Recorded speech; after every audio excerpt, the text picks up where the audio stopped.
చేస్తున్నారా ఏంటి దీని వెనక? ఇదే కాదండి, అంటే అదొక మైండ్ గేమ్. బాబు గారి మైండ్ గేమ్ ఎప్పుడు అట్లాగే ఉంటది. సక్సెస్ ఆయన ఖాతా, ఫెయిల్యూర్ ఎమ్మెల్యేలు, ఎంపీలు, మంత్రులు, నాయకులు. ఓడిపోతే ఈ నాయకులు అందరూ తిరిగి కూర్చున్నారు, లేకపోతే వీళ్ళందరూ దొంగలవడం వల్ల బాబు గారు ఓడిపోయారు. అదే కదా మరి. పరిష్కారం కాకపోతే వీళ్ళ తప్పు, పరిష్కరిస్తే బాబు గారి ప్లానింగ్. అదొక కట్టర్ మెంటాలిటీ.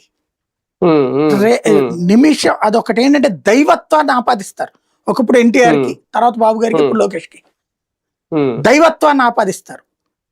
వాళ్ళు దైవాంశ సంబూతులు, వీళ్ళందరూ దొంగలు. ఈ దొంగలతో పరిపాలన నడిపిస్తున్నారు. ఇది ఒక విచిత్రమైనటువంటి భ్రమలో బ్రతికిస్తారు అక్కడ, అంతే. ఇప్పుడు రాష్ట్ర ఆర్థిక వ్యవస్థ బాగుండిపోయింది, కానీ సంక్షేమ పథకాలు ఇవ్వలేరు. కమిటీలు ఎవరేస్తారండి? పార్టీ కమిటీలు. పార్టీ చంద్రబాబు గారిదే కదా బాధ్యత. దాంట్లో అబ్బే బాగాలేదని చంద్రబాబు గారు అన్నారు. అంటే ఇప్పుడు ఎవరు రాస్తున్నట్టు కమిటీలు? పల్లా శ్రీనివాసరావు రాస్తున్నాడా, వల్లరామయ్య గారు రాస్తున్నారా? లేదు కదా. ఓ ప్రపోజల్ మీరు పేర్లు చెప్పండి అంటే చెప్తారు, నాకు ఇది నచ్చలేదు అంటే నువ్వే కదా డిసైడ్ చేయాల్సింది. అదేం గేమ్ దాంట్లో? అంటే లేదు అసలు పార్టీని ఒక స్పైసీనెస్ క్రియేట్ చేస్తారు.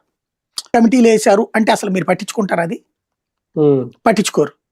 అదే పార్టీ కమిటీలు వేస్తుంటే దాంట్లో సరిగ్గా